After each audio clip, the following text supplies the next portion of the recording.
want to hear more about Lord Shiva, there's no more time tonight for speaking because there's other programs. But join the parikrama and there will be a lot of talking about Lord Shiva. There's many Shiva temples we visit on the parikrama.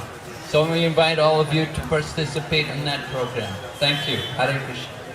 Thinking about what to speak about this morning, I was looking in Srimad Bhagavatam and I remembered the pastime in the 10th canto Srimad Bhagavatam where Nanda Maharaj and the residents of Vrindavan observed Shivratri.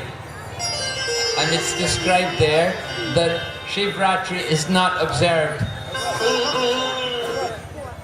Shivratri is not observed every year, but on one particular occasion, Nanda Maharaj came with some other Brijbasis and they went to the place of Ambikavan. Ambikavan, we understand that there's a temple of Lord Shiva there. Ambika means the wife of Lord Shiva, and so Lord Shiva is also worshipped in that place. So it was described there that Nanda Maharaj had gone there to this place. There's some discussion. Srila Prabhupada in the Krishna book where he describes this pastime, he says Ambikavan is in Gujarat. But then when I read the Srimad Bhagavatam 10th canto, there in the commentaries is stated that Jiva Goswami, Jiva Goswami says it's in Gujarat, but Vishwanath Chakravarti Thakur, he says Ambikavan is in the northwest of Mathura. So there's some difference of opinion about exactly which place they went to. But the point is that Nanda Maharaj, the residents of Vrindavan, did go there to worship Lord Shiva, to observe this Shivratri festival. Now why would the Vaishnavas want to worship Lord Shiva? This has to be understood. Because most people, when they worship Lord Shiva, they have some material desire. Either they want some material enjoyment, they want they have some request they want. Maybe, many people worship Lord Shiva to get a good husband, or maybe they want to have another child and so on. They want wealth, they want material prosperity.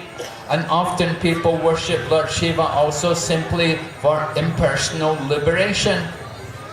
Some rare souls may worship Lord Shiva to become an associate of Lord Shiva, to go to Lord Shiva's abode, which is in Kailash.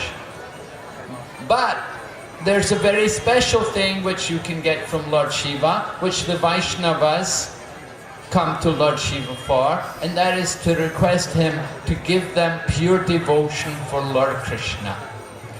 Just as the gopis worship Katyayani to get Lord Krishna for the husband, in the same way Nanda Maharaj and the residents of Vrindavan, they all went to worship Lord Shiva to get devotion for the Supreme Lord. And it is described, of course, at that time, when the Brijbasis went there to Ambikavan, they spent the night there. Usually Shivratri is observed throughout the night. We have it very early.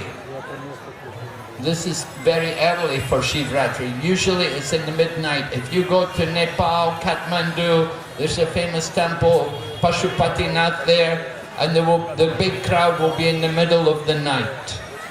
But we are Vaishnavas, we like to sleep early and wake up early. And so to protect our own sadhana, we have the Shivratri festival earlier. We should also mention that we didn't usually have this Shivratri festival. In Srila Prabhupada's time, we didn't have this Jagannath Mandir, and we never observed Shivratri while Srila Prabhupada was with us. When I joined the movement, I was kind of taught to have a little bit of disrespect for Lord Shiva. In fact, one devotee told me that one time a devotee was getting initiation and they gave Srila Prabhupada some Rudraksha for beads for initiation. And Prabhupada took them and dropped them. He said, oh, very hot. So hearing this kind of thing, I was thinking, be careful about Lord Shiva. But over the years, we have come to understand much more about Lord Shiva and the importance, the value of Lord Shiva. Sanatana Goswami was a very great devotee of Lord Shiva, and you can read particularly in his book Brihad Bhagavatamrita, where he glorifies Lord Shiva very greatly. So Lord Shiva, as we heard, he's the greatest Vaishnava, and by serving the Vaishnavas, we can get the mercy of Krishna. We cannot just simply worship Krishna and disrespect Lord Shiva. Prabhupada would tell us sometimes, he said, Lord Shiva is God in the material world. Krishna is God of the spiritual world. But Shiva is the God here in this material world. We have many important instructions from Lord Shiva. Usually Lord Shiva, of course, would give instruction to his wife, Parvati. And we can see some of these instructions in Srila Prabhupada's books. Most notably is, he talks about the chanting of the name of Lord Ram. Rame Rame Namo Rame Sahasranama Pistoyam Shri Rama Nama Vararine. That of all the names, 1,000 names of Vishnu is equal to once chanting the holy name of Lord Ram. So Lord Shiva was instructing his wife. His wife was chanting the Vishnu Sahasranam. And Lord Shiva wanted to eat his supper. He said, you don't need to chant all these names, just chant the name of Lord Ram one time. This is equal to 1,000 names of Lord Vishnu. So this is one of the instructions given to us by Lord Shiva, the power of the holy name of Lord Ramachandra. The name of course, Lord Ram is the name of the Supreme Lord.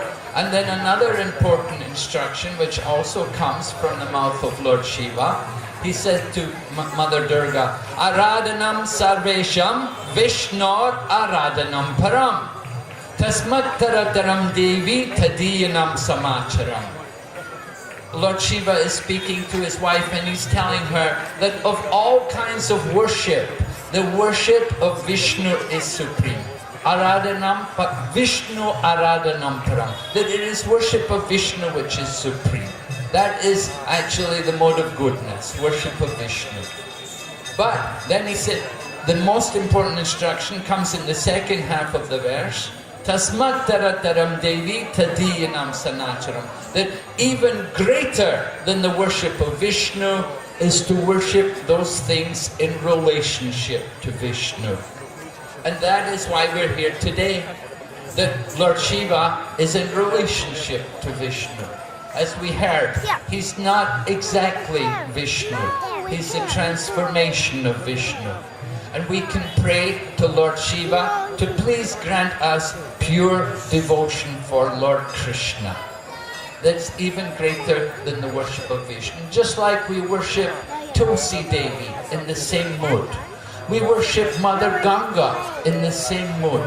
And we worship our founder Acharya, Srila Prabhupada, in that same kind of manner. That please help us on this path of love and devotion to the Supreme Lord Krishna, who is your worshipful Lord. So Lord Shiva has that kind of power. He's very merciful. He's very kind to the fallen souls. He gives mercy particularly to those in the mode of ignorance. Lord Shiva's residence is more in the crematorium. He's often there and he appears at this time of the night, just at the sunset. He seemed to be appearing along with his different followers, ghosts and hobgoblins.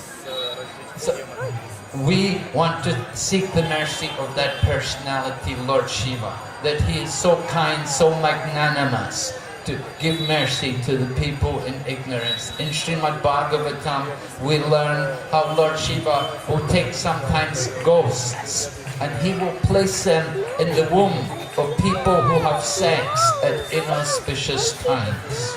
And in this way, he is helping these ghosts to be freed from the ghost body.